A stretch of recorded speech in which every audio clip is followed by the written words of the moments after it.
मेरी शादी को अभी 3 महीने ही हुए थे कि मुझे अपनी बीवी के मरने की अंधोनाक खबर मिली। मैं तो सोच भी नहीं सकता था कि मेरी इतनी मोहब्बत और प्यार करने वाली बीवी, जिससे अभी खुलकर इजहार मोहब्बत भी ना कर सका था, वह इस दुनिया से इतनी जल्दी चली जाएगी। मैंने इसकी मोहब्बत को पूरा करने के लिए किसी किस्म की कमी नहीं छोड़ी थी। जैसा वह चाहती थी मैंने वैसा ही किया, पर जिंदगी ने इतना बड़ा सितम मुझ पर कर दिया कि मेरी बीवी भरी जवानी में मुझे छोड़कर चली गई। लेकिन बीवी के मरने के बाद ही असल कहानी शुरू हुई, जिसने मुझे बहुत सारे रिश्तों की पहचान करवा दी थी। जैसे ही मेरी बीवी के मरने की खबर फैली तो बीवी के मेके वाले हमारे घर आ गए। इसकी माँ मुझे लान तान करने लगी, कहने लगी कि तूने हमारी बेटी को मारा है। वह शादी करते हुए बहुत ज्यादा खुश थी। इसने हमसे कहा था कि अब इस घर से इसका जनाजा ही निकलेगा, पर तूने सच में इसका जनाजा वही निकाल दिया। तुझे जरा भी शर्म नहीं आई। तूने हमारी बेटी पर बहुत जुल्म किए होंगे, वह बेचारी बोली, इसीलिए घुट घुट कर मर गई। अब मैं इन्हें क्या समझाता कि मैं तो अपनी बीवी से अभी तक कोई ताल्लुक कायम ही नहीं कर सका था, तो मैं उस पर क्या जुल्म करता। अभी तो हम दोनों का रिश्ता बहुत ही ज्यादा तकल्लुफ वाला था। मैं इसके करीब नहीं हो सका था। वह इस कदर शर्माती कि मैं इससे बात करता तो वह मुंह दूसरी तरफ फेर लेती। इस सारे चूहे बिल्ली के खेल में 3 महीने गुजर गए। मुझे पता ही न चला था, पर अब तो असल आफत मेरे सर पर पड़ी थी। मेरी सास मुझे कह रही थी कि मेरी बेटी के एक एक गुनाह का हिसाब तुम्हें देना पड़ेगा। तुमने मेरी बेटी पर जुल्म किया है। इसके अलावा एक और बड़ा वाकया हो गया जिसने मुझे ज्यादा परेशान किया। बीवी के मेके वाले कह रहे थे कि हम मयत को अपने घर लेकर जाएंगे और अपने कब्रिस्तान में दफन करेंगे, जबकि मेरे घर वाले कह रहे थे क्योंकि अब वह हमारी जिम्मेदारी थी, इसलिए इसे दफनाया भी यहीं पर जाएगा।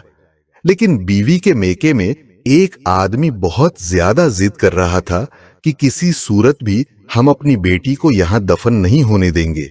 तुमने इस पर इतने जुल्म किए, अब हम इसे मरकर यहाँ नहीं छोड़ सकते। खैर, कुछ ना कुछ करके उन लोगों ने मयत को यहाँ से निकाल लिया और ये लोग इसे अपने घर ले गए। मैं बहुत ज्यादा परेशान था, लेकिन अब मेरी बीवी थी, वह चाहे दफन जहां भी होती, मेरी इसके साथ निस्बत खत्म तो होने से रही, सो मैं भी इनके साथ ही चला गया। मैं अपनी बीवी को दफन करते वक्त बहुत परेशान था। मैंने जब इसे लहद में उतारा तो मेरा रवा रवा काम उठा। मुझे अपनी मौज याद आ रही थी। दिल चाहा बीवी के साथ मैं भी इस दुनिया से चला जाऊं, लेकिन मैं ऐसा नहीं कर सकता था। तभी मुझे पीछे से किसी ने धक्का दिया। मैंने पीछे मुड़कर देखा तो वही आदमी खड़ा था जिसने मेरी बीवी का जनाजा यहाँ लाने पर बहुत ज्यादा जिद की थी। जोर दिया था, कहने लगा, अरे भाई, अब क्या तुम भी कब्र में लेट जाओगे? निकलो यहाँ से। मुझे इसका अंदाजा बहुत ही अजीब नफरत वाला लग रहा था। मैं कब्र से जरा पीछे हट गया।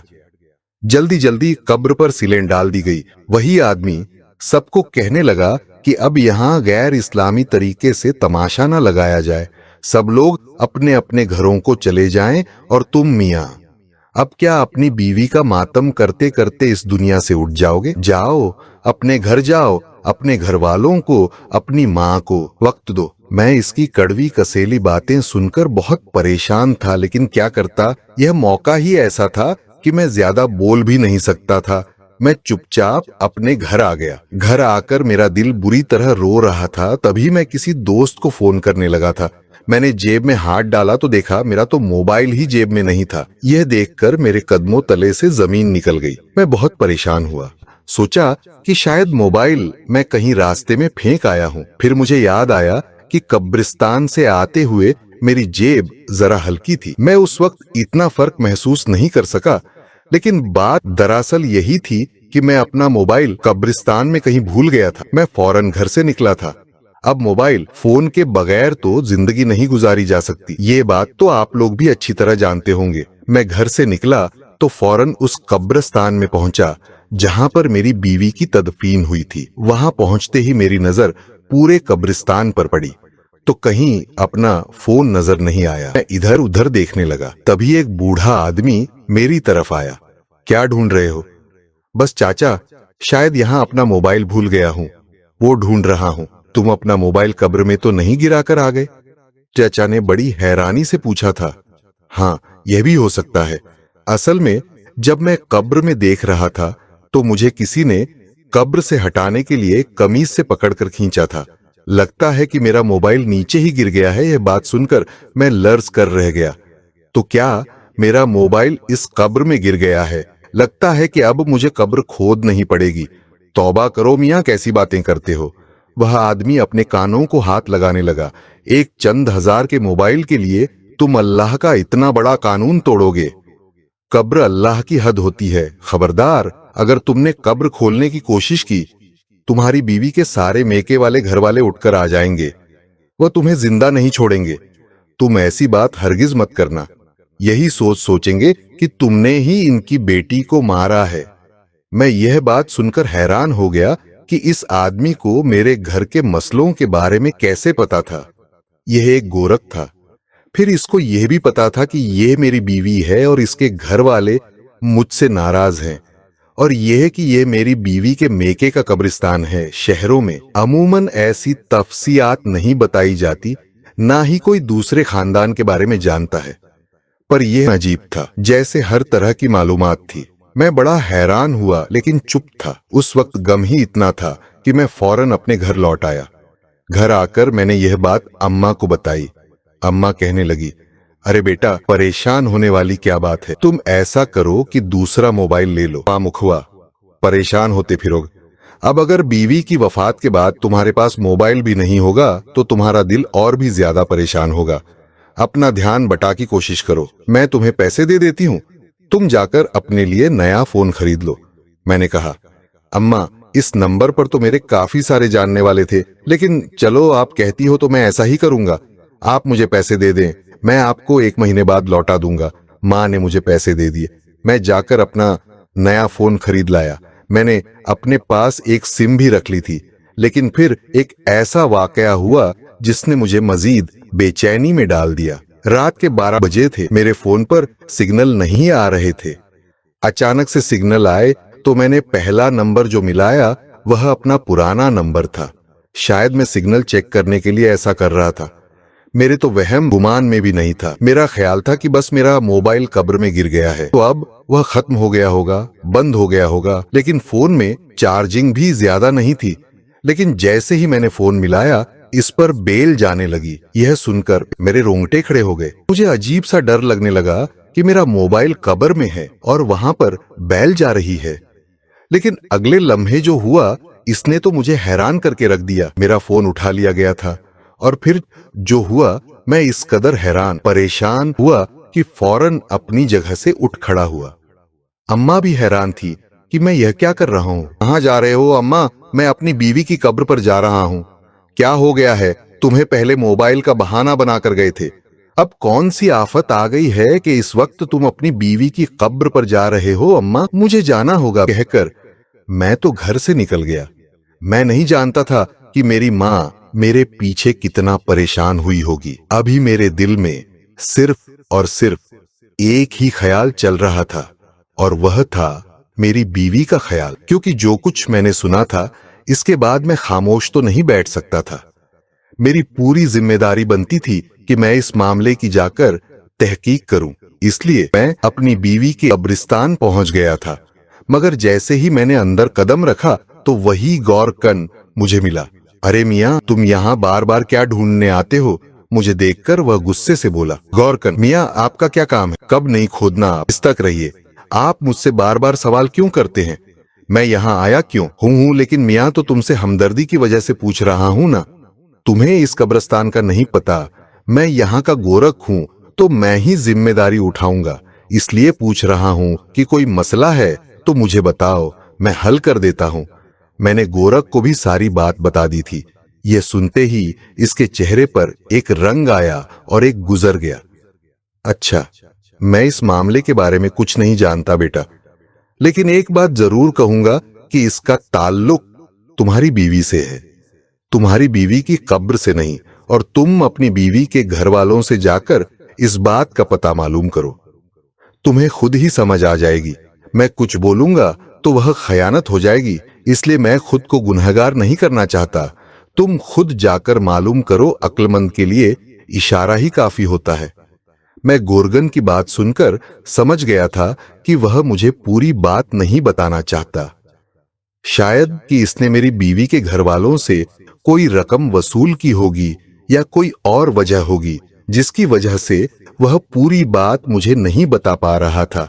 मैं अपनी बीवी के कब्रिस्तान से होकर उसके घर पहुंच गया, लेकिन मैंने घर के दरवाजे पर दस्तक नहीं दी, बल्कि यूं ही घर में दाखिल हो गया।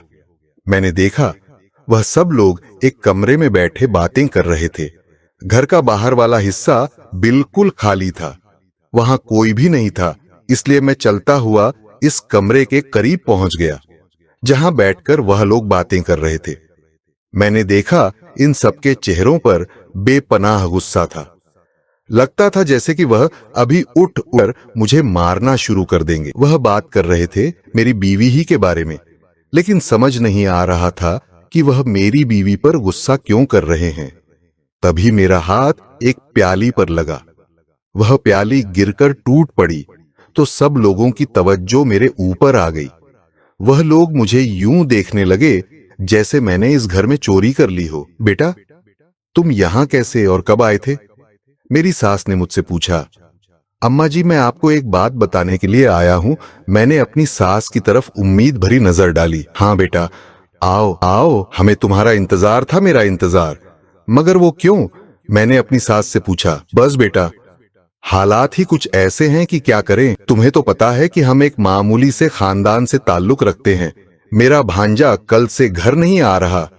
वह ऐसा गायब हुआ है कि मेरी बहन भी परेशान हो गई है। कहती है कि अपने दामाद से कहकर मेरे भांजे को कहीं से ढूंढ दो, वरना मैं मर जाऊंगी। मेरा एक ही जवान बेटा था, अगर वह भी ना रहा तो मैं क्या करूंगी? तुम जानते हो ना कि अरसे से हमारी इनके साथ नाराजगी चल रही है, लेकिन अब इस मौके पर हम दोनों खानदान एक दूसरे के बेहद करीब हो गए हैं। मैं यह सुनकर अपना गम भूल गया। अच्छा माँ जी, आपका काम करवा दूंगा, लेकिन मैं आपको अपना मसला बताने आया हूँ।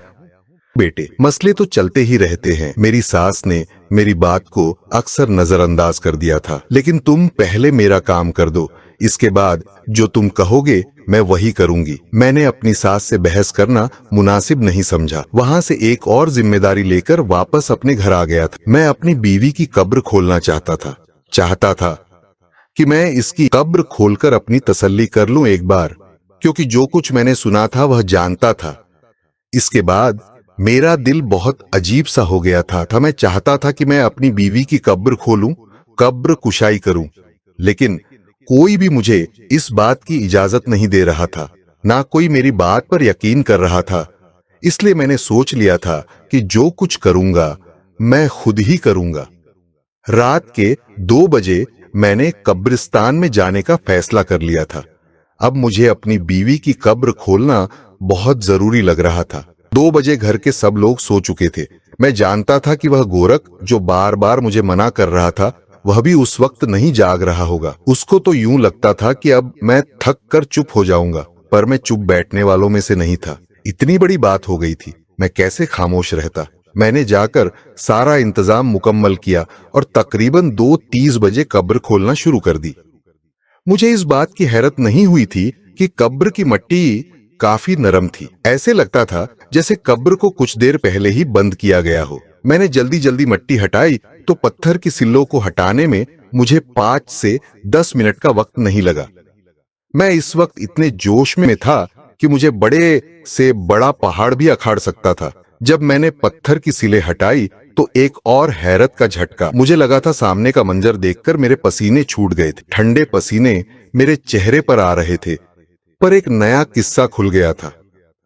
दरअसल जब मैंने अपना फोन कान से लगाया था तो किसी ने मेरी कॉल उठाई थी, और इस बात से मुझे लगा जैसे मेरा फोन कब्र में नहीं रहा, बल्कि मेरा फोन कोई चोरी करके ले गया है। लेकिन जब जब मैंने अगली बात सुनी थी, वहां से मेरा असल तजस्सुर जागा था। कुछ देर हवाओं के जकड़ की आवाज होती है, ऐसी आवाज आ रही थी, और फिर मेरे कानों में एक आवाज पड़ी कि मेरी बीवी सख्त अजाब में है, और जब तक इसके नाम का कर्ज अदा नहीं कर दिया जाता तब तक वह यूं ही तड़पती ही रहेगी। शायद मैं यह बात सुनकर बेवकूफ बन भी जाता, लेकिन मैं सोचने लगा कि कब्र में आने वाले फरिश्ते तो कभी भी उर्दू जुबान में बात नहीं कर सकते, वो तो अरबी में बात करते हैं। और फिर ऐसा कैसे हो सकता है कि एक फरिश्ते की आवाज मुझे फोन पर सुनाई दे? यह चीज कोई ड्रामा या फिर झूठ लगती थी, ऐसा हकीकत में हो ही नहीं सकता था। बहुत सारे लोगों ने कब्र में कैमरा और माइक रखने की कोशिश की है, पर आज तक किसी फरिश्ते की आवाज किसी इंसान के कानों में नहीं पड़ सकी। यह अल्लाह के राज हैं और यह अल्लाह ही जानता है। ऐसा हो ही नहीं सकता कि किसी कब्रिस्तान में से फरिश्ते की आवाज कोई इंसान सुन सके। बस तभी से मुझे शक पड़ गया था और मैंने बीवी की कब्र खोदने की ठान ली थी। फिर जब मैंने कब्र खोदी, वहां पर मुझे कुछ भी नहीं मिला। अब मैं अपनी बीवी के घर वालों के पास चला गया। मैंने कहा कि आपकी बेटी की कब्र मैंने खोदी है, पर मेरी बीवी वहां नहीं है।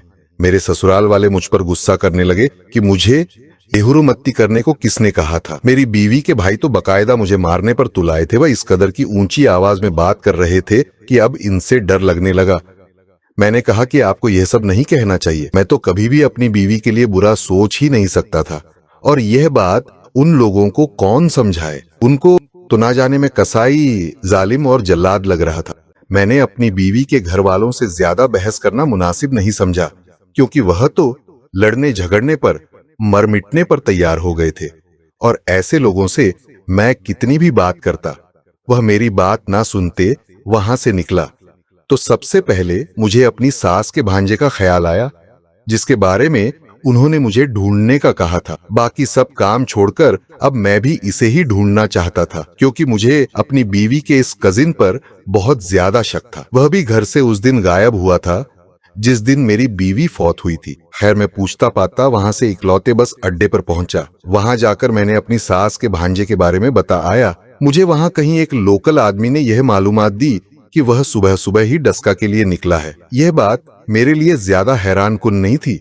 मैं इसका पता ढूंढते ढूंढते उस तक कैसे पहुंचा, यह एक अलग कहानी है। पर वह एक छोटी सी तंग गली में किराए के मकान में रहता था, और आज इसे ढूंढते हुए मुझे 1 हफ्ता हो चुका था। हफ्ते के बाद जब मैं इस तंग गली में इसके घर के दरवाजे पर दस्तक देने के लिए गया, तो मेरे दिल में तमाम सवालों के जवाब पहले से मौजूद थे, और कुछ सवाल मेरे जहन में उठ भी रहे थे। मैं वो सब इससे पूछना चाहता था। जैसे ही दरवाजा खुला, मैंने देखा कि सामने कोई और नहीं, मेरी अपनी बीवी खड़ी है। मैं तो किसी और को ढूंढने यहाँ आया था।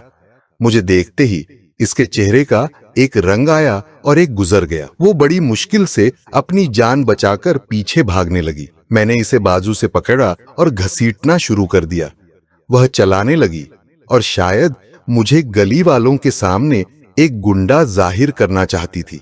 मैंने सबको चुप करवा दिया कि यह मेरी बीवी है और मैं इसे ऐसे यहाँ छोड़कर नहीं जा सकता। सब लोग बहुत हैरान थे। मेरी बीवी के चेहरे पर भी बहुत पशीमानी थी। मैंने इसे लाकर गाड़ी में फेंका और इसे पूछा कि तुम यहाँ पर क्यों हो? तुम तो मर गई थी। वो रोने लगी। खुदा के लिए मुझे माफ कर दे, खुदा का नाम मत लो। तो तुमने तो उसको नाराज करके यह रास्ता इख्तियार किया है। अब बताओ कि तुम्हें क्या सजा दूं? मेरी बीवी मुझसे हाथ जोड़कर माफी मांगने लगी कि पहले एक बार आप मेरी बात सुन ले, फिर मैं आपको सब कुछ सच सच बताऊंगी। अगर तब भी आपको यकीन न आए तो आप जो कहेंगे मैं वही करूंगी। मेरी बीवी ने जब अपनी कहानी सुनाना शुरू की तो मैं भी चुप हो गया था। अब मैं इसे क्या कहता, क्या सजा देते? इसने बताया कि वो जब से बड़ी हुई है, इसके घर में इसके खानदान वालों का आना जाना लगा रहता था। इसका एक कजन जो कि इसकी खाला का भी बेटा था, अक्सर इनके घर आता जाता रहता था। नजीर के साथ बेतकल्लुफ बड़ी। तो एक दिन नजीर ने इसे कहा कि वह इसे मॉडलिंग करवाने के लिए दूसरे शहर ले जाएगा। वह खूब पैसा कमाएगी, मशहूर हो जाएगी और घर की गुर्बत खत्म कर देगी। वह भी इसकी बातों में आ गई, फिर इसके साथ चल पड़ी। दूसरे शहर जाकर इसने अपनी इसे हवस का निशाना बनाया और साथ ही इसकी तस्वीर भी बनाई। जब मेरी इतनी सारी तस्वीरें बन गईं, तो वह बेचारी मजबूर हो गई और इसकी बात मानने लगी थी। यह बात इसकी माँ को पता चली। माँ ने इसकी शादी मुझसे कर दी, पर इस भांजे ने तो इसका पीछा नहीं छोड़ा था। सो वह कभी इसके ससुराल आता तो कभी कुछ करता। साथ ही इसने शक्ति से मना कर रखा था कि अपने शौहर के पास नहीं जाना। अभी मेरी बीवी 2 हिस्सों में बढ़ चुकी थी। वो उस शख्स की बात भी मानती और मेरे घर में खुशी खुशी रहती भी अपना गम वह किसी पर जाहिर न होने देती। फिर एक दिन इसके खालाजाद ने एक अनोखी फरमाइश कर दी कि तुम मरने का नाटक करो, इसके बाद मैं तुम्हें यहाँ से लेकर जाऊंगा, तुम मेरी बीवी बनकर रहोगी। इस बेवकूफ को इतना भी नहीं पता था कि एक शख्स के निकाह में होते हुए दूसरा निकाह नहीं हो सकता। मेरी बीवी ने इसके कहने के मुताबिक नाटक किया। खुदा जाने ये नाटक इसने इतनी कामयाबी से कैसे किया, पर जैसे ही मेरी बीवी के मरने का ऐलान हुआ था, इसके मेके से सब लोग मेरे घर आ गए थे। और शायद इसे दफनाने में जल्दी करने की भी यही वजह थी कि वह आदमी इस सब के पीछे खड़ा था। इसने सभी को पैसे जो खिलाए होंगे, अब मेरी बीवी को पैसा कमाने का जरिया बना चुका था और उस पर बेइंतहा जुल्म भी किया करता। मेरी बीवी अपने खानदान वालों, मुझसे और सब लोगों से नजर मिलाने के काबिल भी ना रही थी। इसीलिए वह इसकी बातें मानती चली गई और दलदल में फंसती गई। अब इसकी जिंदगी जानवरों से भी बदतर हो चुकी थी। मैंने अपनी बीवी की सच्चाई जानकर इसे दुत्काने की बजाय इसे हौसला दिया और कहा कि तुम इस बुराई से डरने के लिए तैयार तो हो, मैं भी तुम्हारे साथ खड़ा हूं। चाहे तुम्हारी कितनी ही तस्वीरें पूरी दुनिया क्यों ना देख ले, लेकिन अब तुम इस आदमी के हाथों से बर्बाद नहीं होगी और इससे बिल्कुल भी नहीं डरना। अब मैं इस आदमी को खुद भी देखूंगा और देखूंगा कि यह कानून की गिरफ्त से बच सकता है। मैं अपने ताल्लुक इस्तेमाल करके इस शख्स को कैफर किरदार तक पहुंचाने का इरादा कर चुका था। तभी मैंने अपनी बीवी का साथ नहीं छोड़ा, क्योंकि जो लोग अपनी बीवी को लम हाथ में केला छोड़ देते हैं, वह बजाते खुद मर्द कहलाने के काबिल नहीं होते।